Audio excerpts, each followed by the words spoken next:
Partir à la découverte de Jésus de Nazareth, c'est ce que nous voulons faire aujourd'hui. Et nous voulons le faire au travers d'un titre qui revient assez régulièrement dans le Nouveau Testament. C'est celui de Seigneur. Jacques Blandenier, bonjour. Bonjour. Alors vous êtes pasteur, théologien, en retraite. Vous avez publié ce livre qui s'intitule « Jésus-Christ, Dieu avec nous ». En quoi ce petit livre est quelque chose d'important dans votre parcours de vie ? Vous avez raison, il est important. Et pour moi, des livres que j'ai écrits, je pense que c'est même le plus important parce qu'il nous centre sur la personne de celui qui est tout pour nous, Jésus-Christ, notre Seigneur, notre Sauveur. Et je l'ai fait à travers, effectivement, différents titres et noms qui lui sont donnés, qui sont comme un peu les facettes d'un diamant, qui chacun nous permet de comprendre qui il est, mais ces termes ne sont pas indifférents et neutres, on ne les emploie pas par hasard. Chacun a une portée précise et désigne quelque chose de précis concernant la personne et l'œuvre de Jésus-Christ et sa personne et son œuvre pour nous.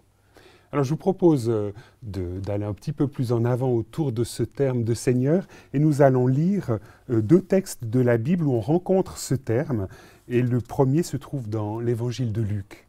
Et c'est Jésus qui s'exprime et qui dit « Pourquoi m'appelez-vous Seigneur, Seigneur, et ne faites-vous pas ce que je dis ?»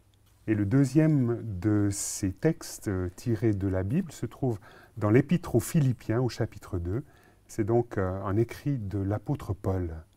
« Dieu l'a souverainement élevé et lui a accordé le nom qui est au-dessus de tout nom, pour qu'au nom de Jésus, tout genou fléchisse dans les cieux, sur la terre et sous la terre, et que toute langue reconnaisse que Jésus-Christ est le Seigneur, à la gloire de Dieu le Père. » Alors Jacques Blandenier, quand on écoute ces deux textes de la Bible, on a l'impression qu'on les rencontre dans des contextes très différents l'un de l'autre. C'est vrai, vous avez dit au début que ce terme « Seigneur » revient souvent dans le Nouveau Testament, même c'est probablement celui qui revient le plus souvent. En grec, il se dit « kurios ». Et c'est un mot que j'appellerais à géométrie variable, c'est-à-dire qu'il peut avoir différentes significations. À la base, c'est un mot tout simple qu'on pourrait traduire souvent par « monsieur ». Et même dans le Nouveau Testament, à certains moments, on pourrait traduire par « monsieur » plutôt que par « Seigneur ». Par exemple, quand des Grecs s'approchent d'un disciple qui s'appelle Philippe et qui lui disent, d'après nos versions, « Seigneur, nous aimerions voir Jésus », la logique, si c'était au XXIe siècle, on dirait « Monsieur », tout simplement, Monsieur Philippe, on aimerait voir Jésus. Ouais. Et puis alors, au féminin, Curia, c'est Madame. Et ça se rencontre. Mais ça, c'est, je dirais, la signification basique. On pourrait faire un deuxième pas. Il y a une signification un peu plus spécifique qui évoque plutôt la politesse ou le respect.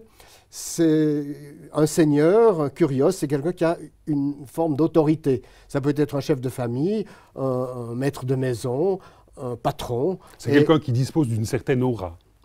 Une aura ou une autorité. Et, par exemple, dans le texte que vous avez lu, le premier, « Pourquoi me dites-vous Seigneur et ne faites-vous pas ce que je dis ?» Ça laisse entendre que quand le Seigneur dit quelque chose, eh bien on le fait, on obéit. Ça, c'est la deuxième signification qui est fréquente et que nous intégrons souvent, je crois, nous, lorsque nous parlons de Jésus comme le Seigneur. Mais il y en aurait une troisième de ces significations. Il y a même une troisième signification, et là on pourrait peut-être sortir du contexte directement biblique pour rappeler que, par exemple, dans le monde égyptien, les dieux sont appelés seigneurs. Isis, Osiris, c'est des kurioi. Et c'est le cas aussi dans l'Empire romain, où, à partir de Néron, les empereurs ont été divinisés. Et on les appelait aussi kurios. Kurios, Seigneur, César et kurios. Donc là, on voit une sorte de glissement un peu de ce terme, où finalement on aboutit à quelque chose d'une relation un peu maître-serviteur, voire souverain, simple citoyen, on pourrait dire. Oui, il y a un peu tout l'éventail, si on veut. Mais l'apôtre Paul utilise aussi le terme « Seigneur » pour parler des dieux. Il dit dans 1 Corinthiens 8, par exemple, nous savons qu'il y a plusieurs dieux et plusieurs seigneurs, mais pour nous, il n'y a qu'un seul Dieu, un seul Seigneur, Jésus-Christ. Donc le terme était assez courant pour parler des divinités. Jacques Blonnier, s'il fallait aussi se raccrocher à l'Ancien Testament et notamment à la traduction en grec de l'Ancien Testament, le terme kurios se retrouve aussi dans ce contexte-là. Il est utilisé pour parler de la personne même de Dieu. Oui, et ça c'est extrêmement important d'en prendre conscience. Vous savez que dans l'Ancien Testament, j'allais dire le nom personnel, le nom propre de Dieu. Dieu, c'est un mot qu'on peut utiliser pour différents dieux, mais j'allais dire, notre Dieu a un nom, un prénom, et c'est Yahvé, que les Hébreux, dans leur immense respect pour la personne de Dieu, n'ont pas voulu utiliser, ont évité pour ne pas l'utiliser en vain, et ils l'ont souvent remplacé par un autre mot hébreu, Adonai. Et alors, quand l'Ancien Testament a été traduit en grec 2 siècles avant Jésus-Christ, les traducteurs, lorsqu'ils rencontraient ce mot Yahvé ou Adonai, l'ont simplement traduit par kurios. Donc, c'est bel et bien la personne de Dieu qui, dans l'Ancien Testament traduit en grec, désigne kurios. Mais comment se fait-il alors qu'on retrouve ce mot kurios accolé à Jésus de Nazareth? Parce que finalement, il y a là une audace tout à fait extraordinaire. Finalement, on raccroche Jésus de Nazareth, pas simplement à ce titre monsieur, mais à quelque chose de beaucoup plus large, à une affirmation quasi de sa divinité. Oui, mais je pense qu'il faut être conscient alors que dans les évangiles du temps de l'incarnation, si Jésus est appelé Seigneur, c'est plutôt dans le sens de maître, de celui qui a revêtu l'autorité, mais pas encore de sa divinité. C'est en somme au moment de son ascension qui lui donne le statut au-dessus de tout nom, comme le dit l'Épître aux Philippiens, que le terme kurios attribué à Jésus veut vraiment dire Dieu, il est Dieu. Quand le cantique que vous citiez tout à l'heure que reprend l'apôtre Paul dans l'Épître aux Philippiens, il dit que toute langue confesse que Jésus-Christ est le Seigneur à la gloire de Dieu le Père. C'est vraiment donner au Christ son statut divin. Parce qu'à ce moment-là, c'est vraiment la traduction de Adonai et de Yahvé. Donc on voit bien là, à partir d'un mot tout simple, ce glissement qui s'opère à une confession d'une portée tout à fait exceptionnelle. Jésus n'est pas simplement de Nazareth, mais il est Seigneur, il est Dieu. Il est Seigneur, il est Dieu, il est la deuxième personne de la Trinité.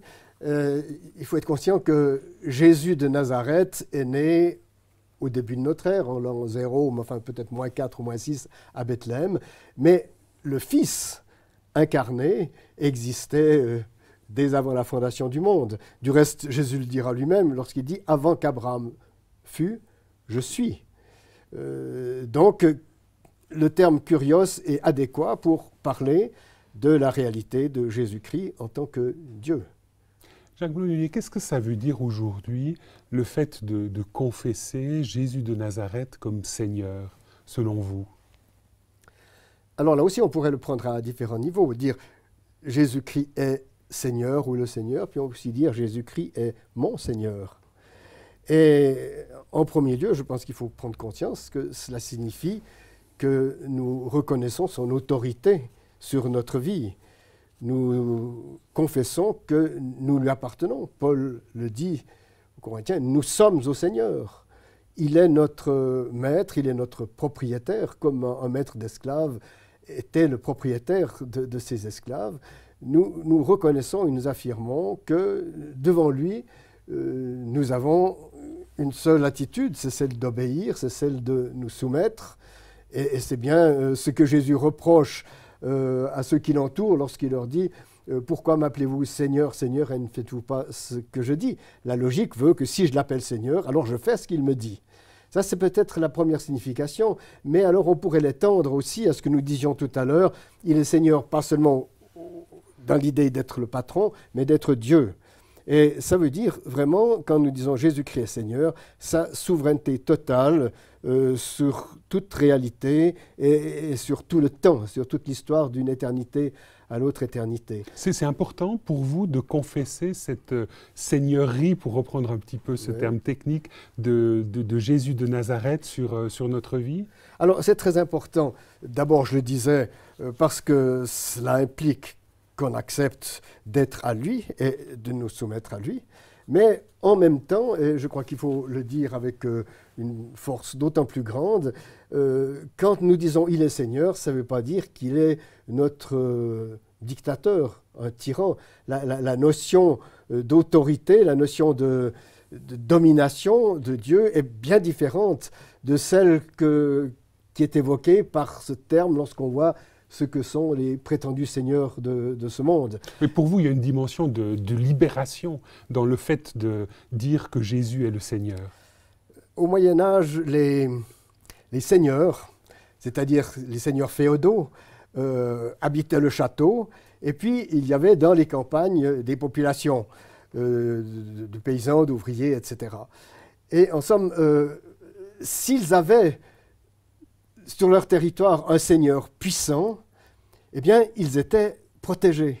Ils étaient à l'abri. Ils lui devaient, certes, obéissance et soumission, ils devaient lui apporter une part de leur récolte, mais en même temps, parce qu'il était seigneur et seigneur puissant, il avait les moyens de les protéger contre les pillards de toutes sortes et contre tous les envahisseurs. Et dans ce sens-là, je crois bien qu'il faut que nous comprenions que confesser la seigneurie de Jésus-Christ, ce n'est pas dire quelle horreur, il est pour nous un dictateur, un tyran, mais nous dire ouf, maintenant qu'il est notre Seigneur, nous n'avons plus à craindre les autres pseudo-seigneurs, tous ceux qui veulent nous manipuler, que ce soit la fatalité, que ce soit d'autres dieux, d'autres religions, que ce soit l'argent, parce que Jésus dit bel et bien que l'argent est Seigneur, parce qu'il dit vous ne pouvez servir Dieu et Mammon, vous ne pouvez servir Dieu, deux maîtres.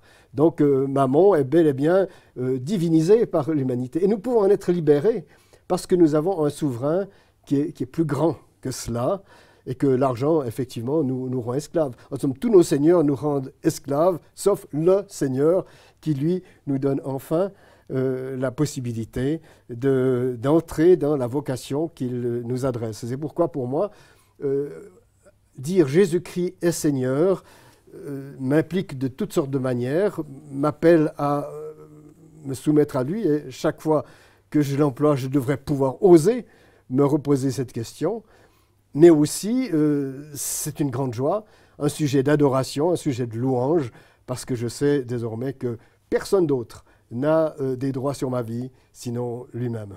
Vous avez l'impression dans votre quotidien, Jacques Laudonnier, de régulièrement confesser cela, de devoir peut-être redire Jésus de Nazareth, tu es Seigneur de telle ou telle circonstance de ma vie, de tel ou tel problème que je rencontre?